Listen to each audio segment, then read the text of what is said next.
Sa bulubunduking bahagi ng Davao Region, lugar kung saan matatagpuan ang pinakamataas na bundok sa Pilipinas, matatanaw ang mga makapigilingang tanawin. Tanawing magpapatunay kung gaano kayaman ang Mindanao pagdating sa mga produktong agrikultura. So mula dun sa kabila nitong bundok hanggang dito, malapit na sa Mount Apo, etong mga ganitong tanawin yung ating makikita. Hektar-hektaryang taniman ng carrots, repolyo, maging yung mga flower farm. Dahil sa ganda ng kalsada at sa dami ng pwedeng puntahan dito, kaya isa ito sa mga unti-unti nang sumisikat na destinasyon dito sa Mindanao. Bagamat marami na yung mga sikat na atraksyon dito sa lugar na to, ngayon lang natin nalaman na ganito pala kaganda etong bahaging ito ng Davao del Sur. Pero bago natin ituloy ang pag-iikot dito sa paanan ng Mount Apo, ay atin munang bisitahin ang isa sa mga ipinagmamalaking tanawin. Mayroon ang bayan ng Matanaw. Mabubusog na naman yung mga mata natin sa mga nagagandahang tanawin. Kaya ayun, umpisa na po natin ang ating biyahe. Let's go!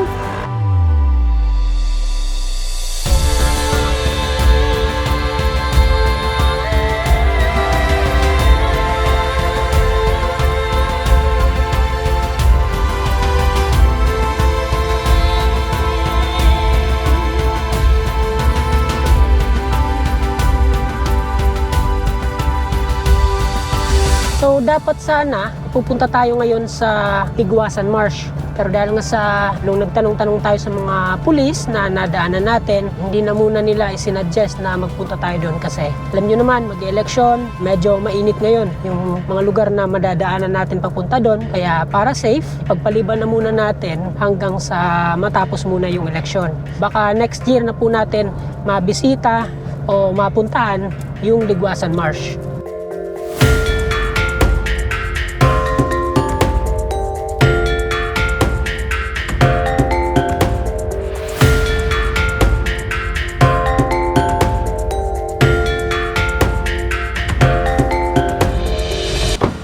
Ayan.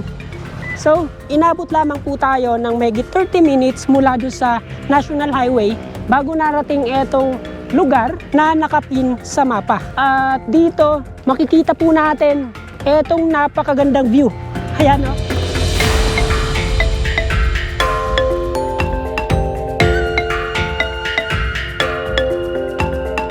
Malapit na po tayo dito sa tuktok netong bundok, pero yung temperatura po dito ay hindi ganun kalamig kumpara doon sa pinanggalingan natin kanina.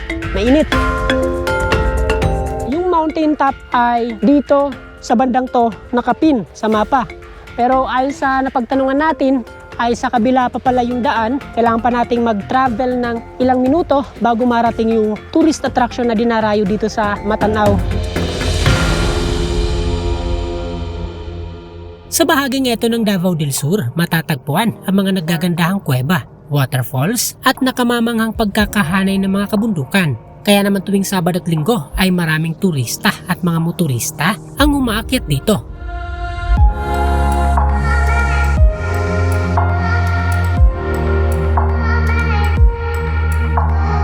Ilang kilometro lang yung layo mula doon sa pinaghintuan natin kanina ay narating na rin po natin etong pinakamagandang parte nitong Matanaw Mountain Top. Grabe, kitang-kita po natin yung ilang mga kubo na nandito sa ibabaw nitong kabundukan. Meron din tayong nakita mga camping site na nandito lang din sa gilid nitong nagagandahang burol.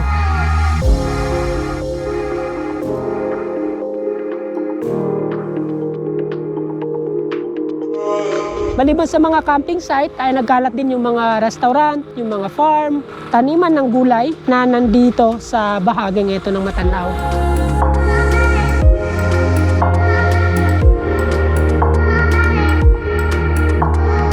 Matapos naming masilayan ang natatagong ganda ng bayan ng Matanaw, ay agad din kaming bumalik sa kabundukang sakop ng Digos City para ituloy ang pag-i-explore sa napakagandang lugar ng Kapatagan.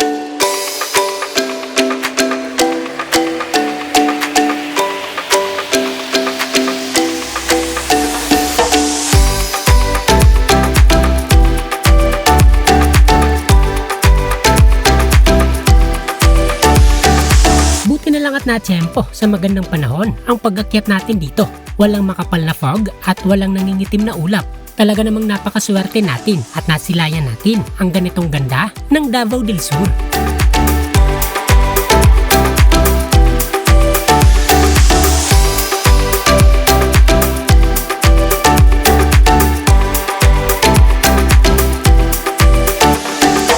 Wow!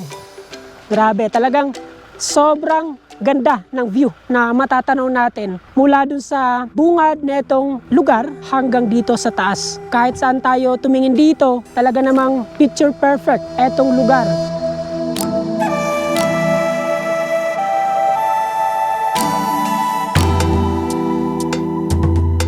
So mula dun sa kabila netong bundok hanggang dito, malapit na sa Mount Apo, etong mga ganitong tanawin yung ating makikita. Hektar-hektaryang taniman ng carrots, repolyo, at maging yung mga flower farm. Ito yung vlogger, sir? Opo.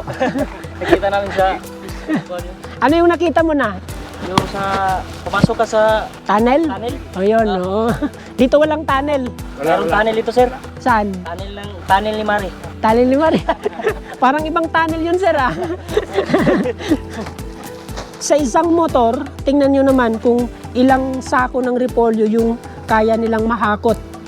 Di ba kayo nahihirapan, sir, magmaneho? Sir. Kahit mahirap. Grabe, hindi ko kaya to.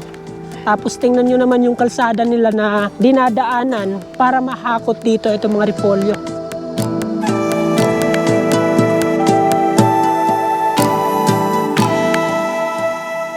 Paano ba yung singilan nyo dito? Ito, sir, 50 pesos bawat isa, 50 pesos lang.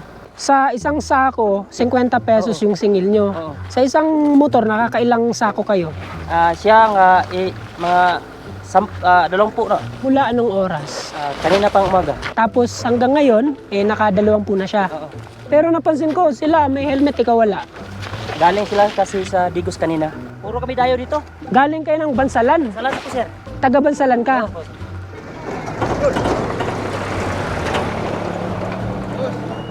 Sura, naman, ipakita ng asawa.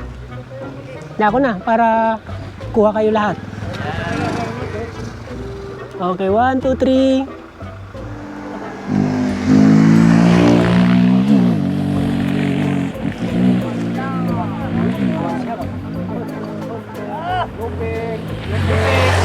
Sobrang bait ng mga tao dito. Kalahin nyo.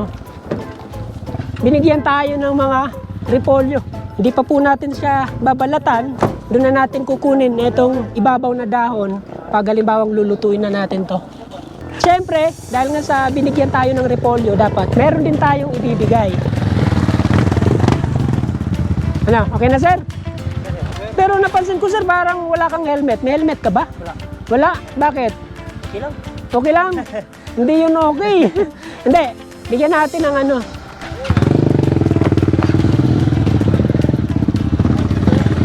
Walang pangbili, sir. Walang pambili. Walang pangbili.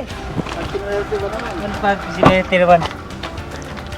Dahil nga sa binigyan tayo ng repolyo ni sir, kaya bigyan din natin siya ng helmet. Sige, sir. Sir, salamat. Suotin mo muna. Ipakita natin na saktong-sakto sa'yo. 4-5 rin yan, bro. Bagong-bago pa, oh. Wala tayong 4-5. Yun, oh. Wow! Galing. Pugi ura. Ayan, so eto po yung AR01 ng Evo. At saktong-sakto yung mga ganitong helmet sa mga ganitong trabaho dito sa bahaging ito ng Kapatagan. Tingnan nyo naman yung kalsada na dadaanan natin o dinadaanan nila araw-araw para lang madala o mahakot yung mga repolyo. At hindi po dyan nagtatapos yung ating adventure dito dahil nga sa sasama po tayo kay sir, titingnan natin kung paano nilang hinahakot yung mga repolyo pababa dito sa bahaging ito ng kalsada.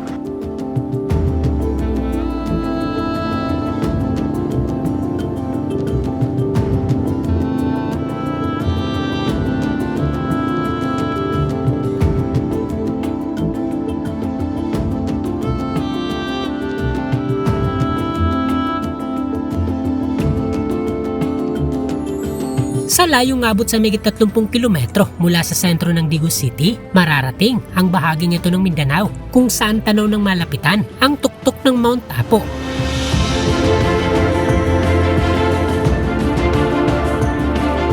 Sa taas na abot sa mahigit 1,200 meters above sea level, ramdam sa bahaging ito ng bundok ang malamig na temperatura, isang katangiang napakainam para sa mga masaselang gulay at mga halaman. Dahil sa samut-saring produktong agrikultura ang na-harvest dito, kaya nabansagan din ang lugar na ito bilang food basket ng Davao del Sur.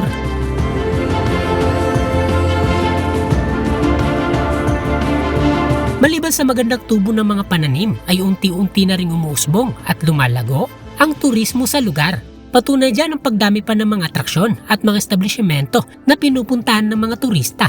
Ayan, so dito daw, mula alas 7 ng gabi hanggang madaling araw ay sobrang lamig ng temperatura. So yung mga normal na oras, halimbawa alas 7 ng umaga hanggang ngayon, hapon, ay yung lamig naman po niya ay may halin tulad natin sa lamig na mararamdaman sa Baguio o sa Sagada.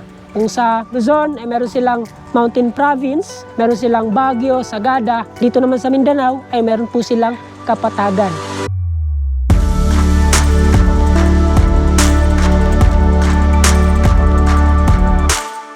Mula doon sa bayan ng Bansalan, paakyat dito ay sementado yung kalsada. So kahit anong uri ng sasakyan yung gamitin nyo, mapa 2 wheels, 4 wheels o pataas, ay kayang-kayang makaakyat dito.